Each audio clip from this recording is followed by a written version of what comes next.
Okay, guys, we are almost to the end of our series in Esther. We've got one more week after today, but I'm excited to be getting to the climax of this story, which we've been talking about for about 2.5 months now.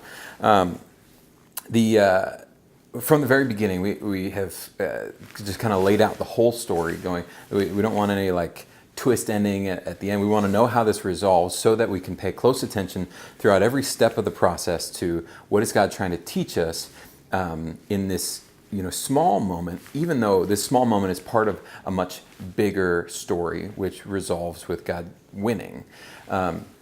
So throughout every small moment, through Esther being chosen as the new queen, through Haman's irrational anger, through Mordecai being strategic and faithful and imploring Esther to step up and be courageous, to Esther being just radically obedient and courageous.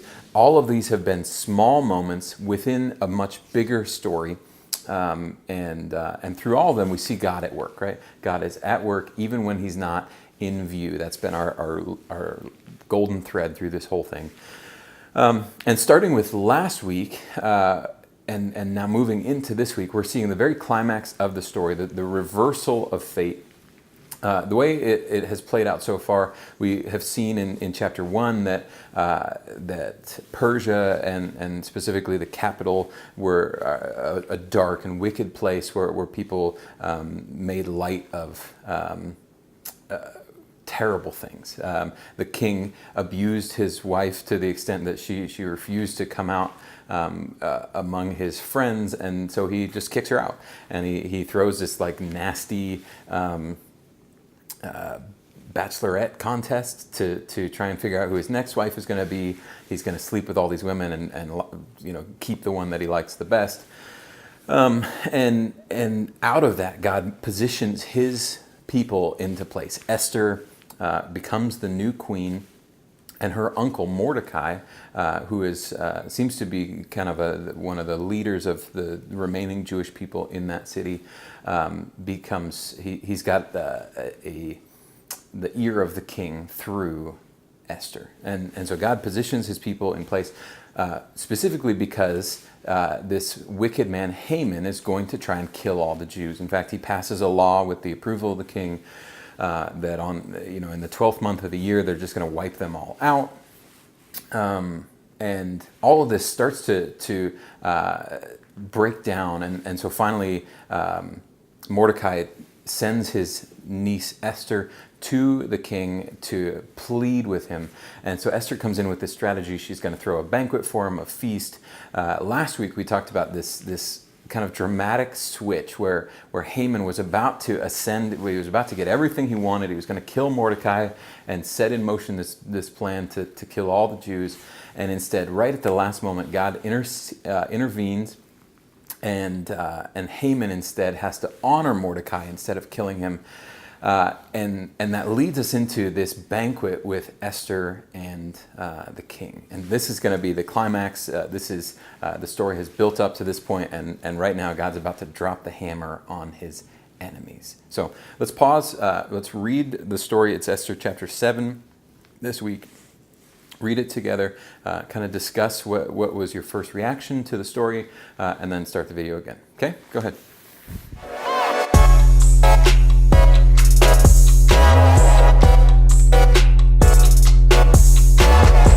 Okay, so long story short, the king, they're having this feast in the king's chamber, and he goes, "All right, Esther, what is it that you want? You've been stringing me along. What do you desire? What is your request? And I'll give it to you, whatever it is, up to half the kingdom." And she goes, I don't want half the kingdom. I just want you to stop the person who's trying to kill me and kill all my people. And the king starts to fly into a rage, and he goes, "Who would do this?" And she points at Haman's, and the king's rage just starts to boil up, and so he runs out. Haman begs for his life at the feet of the queen right as the king comes back in. He freaks out. He thinks that he's trying to lay hands on his wife, and so he orders that Haman be executed in the same way that Haman was going to execute God's servant Mordecai. This is the highlight of the whole story, that what was meant to do harm to God's people now is turned and used against God's enemies. And so Haman is hung by the very same pole that he was going to hang Mordecai on. It's awesome, right? This total reversal of fortunes. And what we've been saying from the very beginning is that God wins in this story and in the big story. And even if God is not in the foreground of the story, even if the writer's not going, God intervened in this way, and God told him to do this, and they prayed to God, and God responded to their prayer, we see that he's like a puppet master. He's working the strings. He's manipulating everything so that his kingdom is built up, so that his people are protected, because in the end, God gets what he wants. And so we've said that is the dominant storyline throughout this whole thing, is that God wins. And so as part of his people, we can take that. We can just don't be afraid. We don't have to be nervous about the outcome of events, because we know how the story ends. We've read the last page of the book. If you look at like Hebrews 12 is one of my favorite passages, because it's these stories of people who were faithful, who were obedient, and some of them had this great victory, right? It talks about by faith Moses parted the Red Sea, by faith Abraham started a new nation, by faith Enoch, and talks through these Bible heroes, Samson, Gideon. By faith, they were obedient. They did what they were asked to do, and most of them, turned out great. And then, my favorite part of that passage, Hebrews 12, there's a twist. 3/4 of the way through the chapter, and it starts going. Some of them were cut in half. Some of them were eaten by lions. Some of them wandered in the desert. Some of them shouted into the void. Some of them were abandoned and forgotten and neglected, and the world was not worthy of them. And in all things, they were faithful. And so I love looking at that and going, listen, we're going to be faithful. We're going to do what God has asked us to do. We're going to be obedient. We're going to go out as missionaries into our city. We're going to bring the light of life that Jesus has given to us. Ephesians 2, we were once dead in our sins, and now we're brought to life. And because of that, 1 Corinthians 5, 2 Corinthians 5, we're sent out as ambassadors for Christ.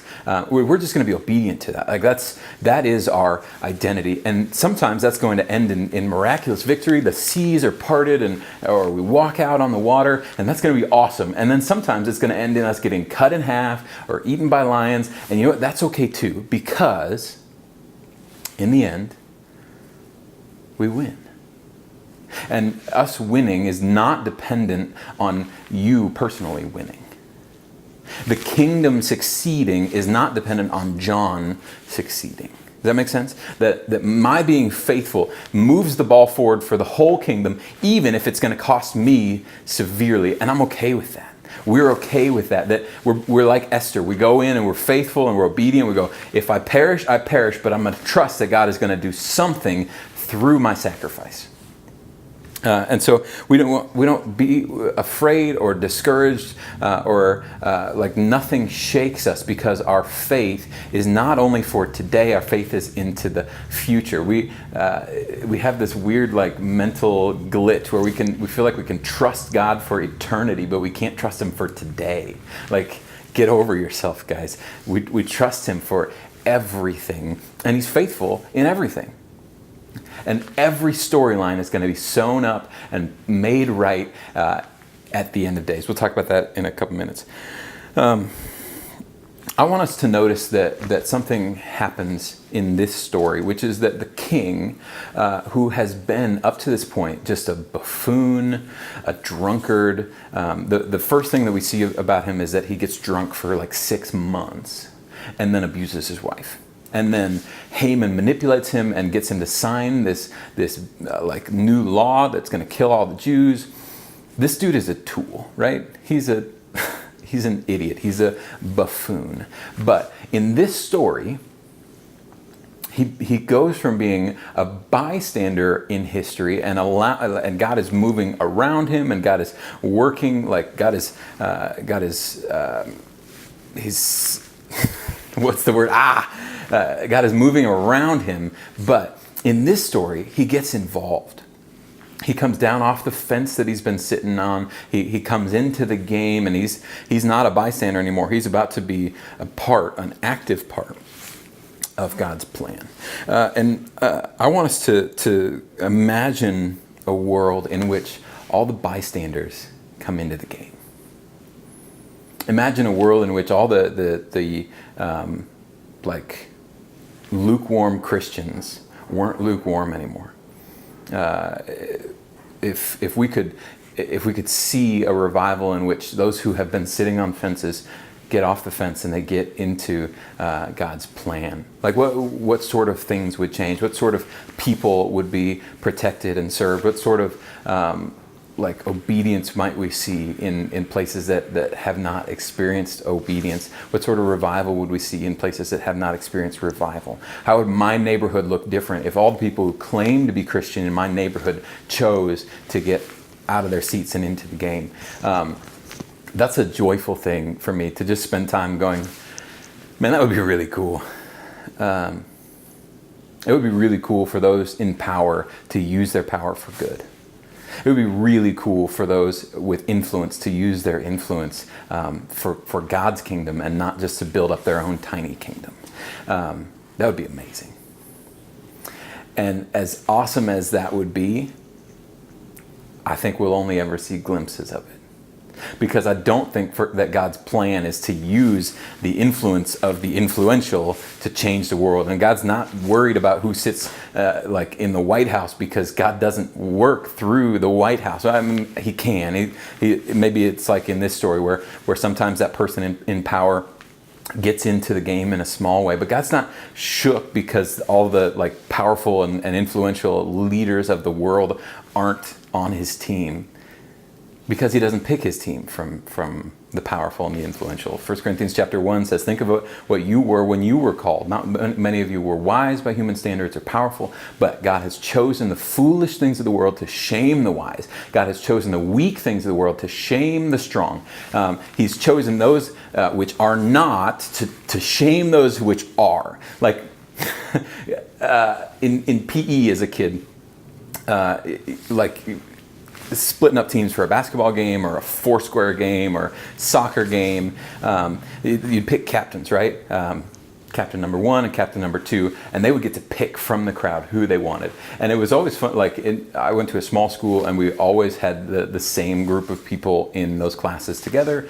And like I could tell you before people started picking who they're going to pick. Gary's going to go first, and Kyle's going to go second, Brian's going to go third, Scott's going to go fourth. I might be in the top 10 if it's a good week, but not always. And they're just going to pick the fast ones and the strong ones and those that have good hands. And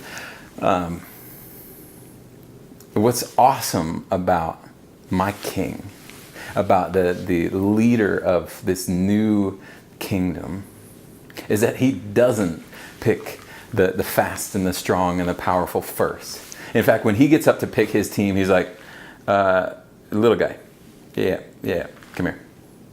Hey, slow guy, wheelchair guy, come on over. Yep. And like, let the other team stock up on all the fast kids and the strong kids and the good athletes, because we don't need them. In fact, when God puts his team together, he does so with the weak parts and with the foolish parts and with the parts that nobody else wanted, because when he wins, you can't give glory to the kid in the wheelchair for winning a football game. You got to look at the one who makes it all happen and go, man, all right, you did your part, but you. And so we give all glory and praise to God in that situation because he's worthy. And so I'm not shook when like powerful and influential people don't want to be part of the team. It's okay. We don't need you. In this situation, God works through a person with influence and power because that person's skin is in the game. At this point, his wife is threatened, and so he's like, you know what? Yeah, I'm going to oppose this wickedness. But we can't expect that all the time. What we can expect is that God is going to radically transform the hearts of some, not all. Some are going to be invited and called into a ministry of transformation, where our families look different because we've been changed, and our neighborhoods look different because we have a new life and a new hope in Jesus Christ, and our cities look different. And it's not coming from like the top down. It's not government making new laws that honor God. It's coming from the bottom up, from those of us who have been transformed, and we're just going to quietly, calmly, and over the course of decades go about living out our faith. That's God's plan. God doesn't need King Xerxes. Now, will he use him? Sure. He doesn't need him. God could work through a talking donkey if he wanted. God could work through the ground. God could. If we're silent, even the rocks will cry out, Scripture says. So God doesn't need anything. And he's not scared when he's not... When our government doesn't honor him, or when governments of the world say, you know what, we have no need of this. Last, I want to encourage you that where Esther here has to be really careful, where before she goes into the chamber of the king, she says, well, I might die for asking this. Or she throws her first banquet. She's like, I'm going to wait for another banquet. I'm going to get him in a really, really good mood before I ask for what I want. We do not enter into the throne room of some unpredictable tyrant. Right? We don't have to tiptoe around worried that we're going to make somebody mad. Hebrews 4 is one of the most beautiful passages in the Bible. Hebrews 4 says, therefore, since we have a great high priest who has gone through the heavens, Jesus, let us hold firmly to the faith that we profess. For we don't have a high priest who is unable to sympathize with our weaknesses, but we have one who has been tempted in every way just as we are, yet was without sin. Now this part, let us then approach the throne of grace with confidence, so that we may receive mercy and find grace to help us in our time of need. We can approach the throne of grace with confidence. We don't tiptoe into his throne room hoping that he won't get mad and kill us. We go, Lord, you have said, this is your promise. Be faithful to your promise. We can approach with confidence. We don't have to be worried about, like, am I saved today? Am I not going to be saved tomorrow? Does he like me? Does he not like me? Through Jesus, the mediator of a new covenant, the high priest, we can go, we have confidence to stand before the King of all kings, whose reign will never end, who will not be cowed or defeated by any opposition. That King has invited us in, and we can walk in with confidence. That is a high point. And so in all this story where we've seen all that the world can throw at God and at his people, and God's like, I'm not worried, I'm not worried, I'm not worried. And then right at the opportune moment, he drops the hammer on his enemies. This is the God that we serve. This is the kingdom that we're a part of, where victory is inevitable. We have read the last page. We know how this ends. And so because of that, we walk humbly. We trust in the mercy of our King. We walk confidently. We obey radically. And we pour it all out going, listen, this might end well and it might end really not well, but either way, we win.